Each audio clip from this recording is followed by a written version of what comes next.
You are a glorified delivery boy, Knox. Don't dare speak during a tactical briefing.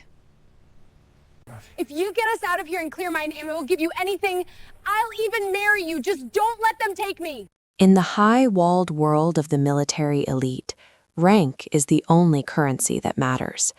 Commander Sloan lives at the pinnacle of that world, a queen of strategy who views the men in the trenches as mere statistics. To her, Knox is nothing more than a ghost in the machine, a disgraced clerk with a forgotten past, destined to move crates and file papers until his retirement. But when the polished glass of her career shatters under the weight of a deadly conspiracy, Sloan finds herself stripped of her power and hunted by her own kind. In the darkness of a failing mission, the man she once spat upon becomes her only hope. Can a low-ranking soldier with a hidden legacy save the woman who sought to destroy him? This is a story of honor, hidden steel, and a love born from the ashes of betrayal. The chandelier-lit ballroom of the Naval Command Center smelled of expensive bourbon and military-grade starch. Commander Sloan stood at the center of a circle of admirals, her white dress uniform pristine, and her medals catching the light like jagged glass. She was the rising star of intelligence, a woman whose name was whispered with equal parts respect and fear. Every movement she made was calculated, every word a sharp blade intended to carve her path toward a general's star. To her, the world was divided into those who commanded and those who were merely tools to be used and discarded. At the edge of the room, near the service entrance, Knox stood silently with a digital tablet in his hand. His faded utility uniform was a stark, drab contrast to the sea of gold braid and silk around him. He was there to confirm the delivery of classified hardware, a task Sloan had deemed too menial for anyone with actual ambition. He watched the room with the steady, unblinking gaze of a predator in camouflage, though to everyone else, he was just an invisible clerk from logistics. His posture was perfect, a habit he couldn't break, even after years of being told he was nothing. Sloane's laughter, sharp and melodic, cut through the low hum of conversation as she noticed him. She detested the sight of unpressed cotton in her presence, especially tonight. She beckoned him forward with a flick of her wrist, a gesture one might use for a stray dog. As Knox approached, the circle of high-ranking officers parted, their faces twisting into expressions of mild amusement or blatant condescension. Sloan did not wait for him to speak or offer the tablet for her signature. She took the champagne glass from a passing waiter and stared Knox down, her ice-blue eyes narrowing. Without warning, she reached out and flicked a speck of dust off his collar, her lip curling in a sneer. She asked him loudly if the logistics department had run out of irons, or if he simply enjoyed looking like a common laborer. The officers around them chuckled, a dry sound that echoed against the marble walls. Knox remained silent, his expression a mask of granite, refusing to give her the satisfaction of a flinch. Sloan took a slow sip of her drink and then deliberately tilted the glass, letting a stream of vintage champagne pour onto Knox's boots. She told him that since he was already dressed for dirty work, he should find a cloth and clean the floor before someone of importance tripped. The humiliation was public, pointed, and cruel. She called him a waste of a uniform, a man who lacked the spirit to ever be more than a footnote in a warehouse ledger. She demanded he leave her sight before his presence ruined the atmosphere of excellence. Knox didn't argue or defend his honor. He simply nodded, his eyes meeting hers for a fraction of a second. In that moment, Sloan felt a strange, fleeting chill, a sense that she was looking at something far more dangerous than a clerk. But she dismissed the feeling immediately, turning back to her admirers with a triumphant smile. She didn't see Knox turn on his heel and walk away with a grace that didn't belong to a simple grunt. He left the ballroom without a word, his silence louder than any shout. The night progressed as Sloan expected, filled with flattery and the promise of a promotion. She felt invincible, the queen of her domain, unaware that the shadows were already lengthening around her career. Intelligence reports were beginning to flicker on the monitors in the secure rooms below, showing a breach that her elite team had missed. The very hardware Knox had been delivering was the key to a trap she had walked into blindly. She believed she was in total control, but the foundation of her world was already rotting from the inside. By midnight, the celebration was interrupted by the frantic arrival of her chief of staff. The look on his face was one of pure terror, a stark contrast to the polished confidence of the ballroom. He whispered into Sloane's ear that the nuclear trigger transport had been intercepted and the encryption keys were failing. Her face went pale, the blood draining from her cheeks until she matched the white of her uniform. The room fell silent as the weight of the disaster began to settle over the assembled elite. Sloane tried to bark in order, but her voice cracked, the sound of a woman who realized she had no ground left to stand on. She realized that the team she had handpicked was compromised, and her tactical protocols were being used against her. She was the one who had signed the orders, and she would be the one to face the court-martial. In an instant, the people who had been praising her minutes ago began to step back, distancing themselves from the stench of failure. She was suddenly alone in a room full of people. She rushed toward the command bunker, her high heels clicking frantically against the cold stone of the basement corridors. She needed a miracle, a ghost, or a savior, but all she had were the protocols she had written herself. As she reached the heavy blast doors, she saw a figure standing by the terminal, his hands moving with lightning speed across the keys. It was the man she had humiliated, the clerk she had treated like dirt. Knox didn't look up as she approached, his focus entirely on the scrolling green code. Sloane stopped, her breath coming in ragged gasps, watching the useless man bypass security layers that her best hackers couldn't touch. She realized then that his faded uniform was a disguise, and his lowly rank was a choice. The man she had poured champagne on was currently the only person standing between her and a lifetime in a military prison. The irony was a bitter pill that she struggled to swallow as she watched his calm, disciplined movements. He was the only one who hadn't run when the alarm sounded. She stood behind him, the silence of the bunker pressing in on them as the countdown on the main screen turned red. She wanted to apologize, to command him, or to scream, but she found she could do none of those things. She was a commander with no one left to command, facing a man who didn't need her permission to be a hero. The chapter of her life as the Ice Queen was ending, and a much darker, more dangerous story was beginning.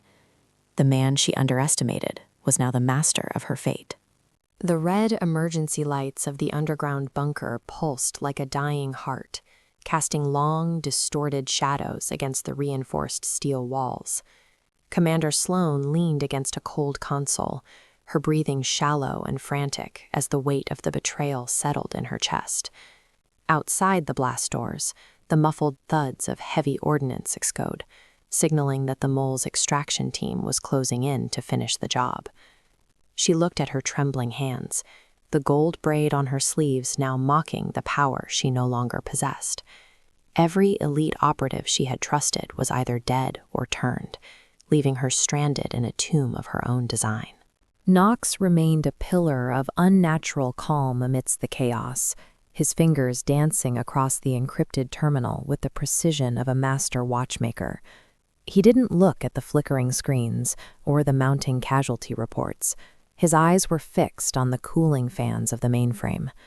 The grease-stained utility uniform she had mocked earlier now seemed like a tactical advantage, blending him into the industrial shadows of the room.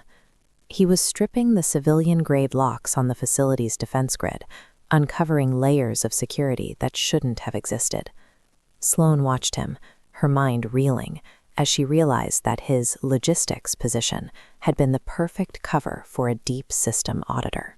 She finally broke the silence, her voice a desperate whisper that cracked under the strain of her ego's collapse. She asked him who he really was, her tone lacking the sharp edge of authority that had defined her for a decade.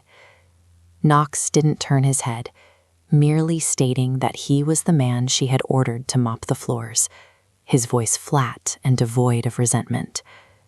The lack of anger in his tone hurt her more than a shout would have, highlighting the vast distance between her arrogance and his reality. She realized he wasn't helping her because he had to, but because his internal code demanded it. A massive explosion rocked the facility, throwing Sloane to the floor and sending a shower of sparks from the ceiling. She scrambled to her feet, her white uniform now smeared with soot and hydraulic fluid, her blonde bun coming undone in frantic strands. The main monitor flashed a terminal warning: breach imminent, Sector 4. Panic, a sensation she had never truly felt, clawed at her throat as she realized they were trapped with no extraction coming. She looked at the door, then back at the man who was her only shield against the encroaching darkness. In a moment of pure, raw desperation, Sloane grabbed Knox's shoulder, forcing him to look at her. Tears of frustration and terror welled in her ice-blue eyes, spilling over her cheeks and leaving tracks through the dust on her face. She told him that if he could stop the countdown and get her out alive, she would do anything to repay him. The words tumbled out of her mouth, reckless and heavy with the weight of her fading world. She promised that she would stand with him against the admirals, clear his record, and even give him her hand in marriage. It was a staggering, emotional challenge, a vow made by a woman who had nothing left to lose but her life. She promised to leave her world of high-status galas and political maneuvering behind if he could just perform the miracle she needed. Knox paused, his hand hovering over the final override key, and finally looked her directly in the eyes. The intensity of his gaze was overwhelming, a silent storm of discipline and hidden pain that made her catch her breath. He didn't smile at the irony of her offer. He simply searched her face for the truth of her words. He told her to stay behind the primary load-bearing pillar and not to move, regardless of what she heard. His voice was no longer that of a subordinate, but of a commander who had seen the mouth of hell and walked back out. He reached under the console and pulled out a concealed sidearm, a customized piece that no logistics clerk should ever have possessed. The way he checked the chamber was a blur of lethal muscle memory, a testament to a past she had been too blind to see. Sloane watched him, realizing that the man she had treated as a ghost was actually a legend in the making. Knox stepped toward the blast doors, just as the thermite charges on the other side began to hiss. He didn't show fear, only a cold, calculated readiness that sent a shiver of awe down Sloane's spine. As the steel groaned and buckled, he took a low stance, his silhouette framed by the red glow of the emergency strobes.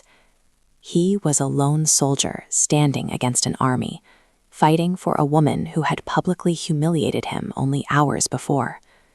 The sheer nobility of his sacrifice hit her like a physical blow, shattering the last of her icy exterior. The doors blew inward with a deafening roar, and Knox moved before the smoke could even clear. He was a whirlwind of precision, his movements so fast and efficient that they seemed almost mechanical. Sloane watched from her hiding spot as he engaged the intruders, his fire discipline flawless and his tactical positioning perfect. He wasn't just defending a room, he was reclaiming his identity with every shot he fired. She saw him take a grazing hit to the shoulder, but he didn't even grunt, continuing his advance with unshakable focus. In the heat of the firefight, Sloane felt a surge of something she couldn't name, a mixture of guilt, admiration, and a sudden, fierce protectiveness. She realized that she had spent her life chasing a rank that meant nothing compared to the honor this man displayed. The high-status world she had fought so hard to belong to felt hollow and superficial compared to the grit and blood in this bunker. She watched Knox systematically dismantle the enemy team, his silhouette dancing through the muzzle flashes like a vengeful spirit. He was the most beautiful and terrifying thing she had ever seen. As the last of the intruders fell, Knox didn't celebrate or relax. He immediately returned to the terminal to finish the encryption override. Blood was seeping through his olive utility shirt, turning the fabric a dark, heavy crimson. Sloane ran to him, her hands shaking as she tried to stem the flow of blood with a piece of her own white silk scarf. He looked at her, his breathing heavy but controlled, and told her that the data was secure and the mission was back on track. He had done the impossible, saving her career and the lives of thousands. The silence that followed was heavy with the weight of her promise, the marriage vow hanging in the air between them. Sloane looked at the man she had called a waste of a uniform and saw her future standing before her. She didn't care about the gala, the promotions, or the cold stares of her peers anymore. She reached out and touched his face, her fingers lingering on the scar over his eyebrow, and whispered that she meant every word. Knox didn't pull away, his silent gaze acknowledging the bond that had been forged in the fire of betrayal. The heavy iron gates of the Naval Command HQ creaked open as the morning sun bled across the horizon, casting long shadows over the gathered crowd of officials. Inside the grand auditorium, a makeshift tribunal had been assembled, filled with the same high-ranking officers who had watched Knox's humiliation just days before. They sat in judgment, their faces grim as they prepared to strip Sloane of her rank and bury the scandal of the compromised black site. The air was thick with the scent of old paper and the cold, clinical finality of a career's end. Sloane stood at the podium, her uniform still stained with the soot of the bunker, her head held high despite the whispers of the elite. The lead admiral cleared his throat, his voice booming as he demanded to know how a disgraced commander had managed to secure the nuclear trigger alone. He looked at her with a mixture of pity and contempt, waiting for her to fabricate a lie to save her reputation. Sloane didn't look at the judges. Her eyes were fixed on the back of the room, where the shadows clung to the pillars. She spoke clearly, her voice echoing through the hall, stating that she had not been alone, and that the credit belonged to the man they all called a clerk. A ripple of mocking laughter spread through the gallery, a cruel sound that sought to push her back into her place. The laughter was cut short when the heavy oak doors at the rear of the hall swung open with a resounding thud. Knox walked down the center aisle, no longer wearing the faded olive utility uniform, but a charcoal gray suit that accentuated his powerful, battle-hardened frame.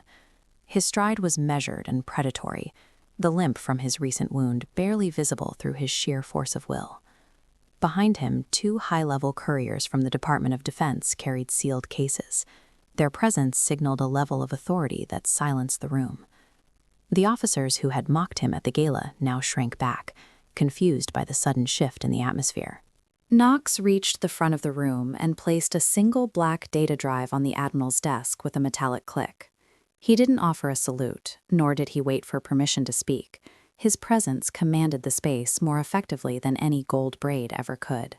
He looked the lead admiral in the eye, his gaze so piercing that the older man actually leaned back in his chair.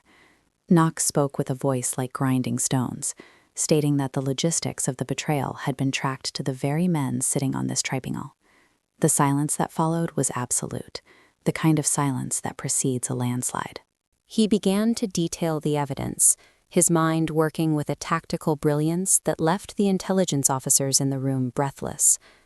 He revealed that his clerk actually was a deep-cover internal affairs assignment initiated by the highest levels of the Pentagon.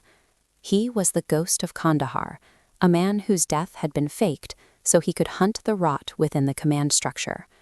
As he spoke, the monitors behind him flickered to life, displaying bank transfers and encrypted messages that linked the elite members of the board to the mole. The faces of the judges turned from arrogance to a sickly, pale terror, as their own crimes were laid bare. Sloane watched him from the podium, her heart hammering against her ribs with a mixture of shock and profound relief. She realized that while she had been playing at being a queen, Knox had been the king of a world she couldn't even fathom. The man she had treated as a non-entity was the only reason the nation was still standing, and he had protected her, even when she deserved his scorn. She felt a deep, burning shame for her past actions, but it was eclipsed by a new, soaring sense of pride. She was no longer looking at a subordinate. She was looking at the man who had redeemed her soul.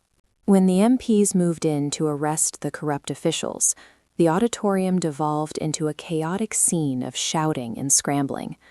Through it all, Knox remained stationary, a rock in the middle of a storm, his eyes never leaving Sloane's face. He stepped toward the podium as the room cleared, his expression finally softening into something human. He told her that the mission was over and that her name had been officially cleared by the Secretary of Defense. He didn't mention her promise, nor did he demand the payment she had recklessly offered in the bunker. Sloane stepped down from the platform, ignoring the reporters and the remaining officers who were now trying to offer their congratulations. She walked straight to Knox, her hand reaching out to touch the fabric of his suit, confirming that he was real and not a phantom of her desperation. She told him that the promise she made wasn't a tactical maneuver or a bribe for her life. Her voice was thick with emotion, the Ice Queen finally melting under the warmth of a man's true honor. She looked him in the eyes and told him that she would follow him anywhere, even if it meant leaving the Navy behind forever. The gallery had fallen silent again as the remaining onlookers witnessed the private moment between the high-ranking commander and the legendary operator. The power dynamic had shifted irrevocably. The elite woman was now the one seeking acceptance from the man she had once viewed as dirt. Knox looked at her for a long moment, his thumb brushing the line of her jaw with a tenderness that surprised her. He told her that he had spent his life in the shadows, and that he had never expected to find a light like her. He accepted her hand, not as a prize for a mission, but as a partner for the life ahead. Knox led her out of the auditorium, his arm around her waist as they walked past the stunned faces of their former peers. Outside, the morning sun was bright, reflecting off the glass towers of the city and signaling a new beginning. He opened the door of a black SUV for her, a gesture of old-world chivalry that felt more meaningful than any military ceremony. As they drove away from the Pentagon, Sloane felt a weight lift from her shoulders that she hadn't known she was carrying. The pursuit of rank and status felt like a distant, childish dream compared to the reality of the man sitting beside her. They stopped at a quiet overlook facing the Potomac River, the water shimmering in the early light. Sloane turned to him, asking him what happened next for the ghost and the commander who had lost her taste for command. Knox smiled, a genuine, rare smile that reached his eyes and erased years of battle fatigue.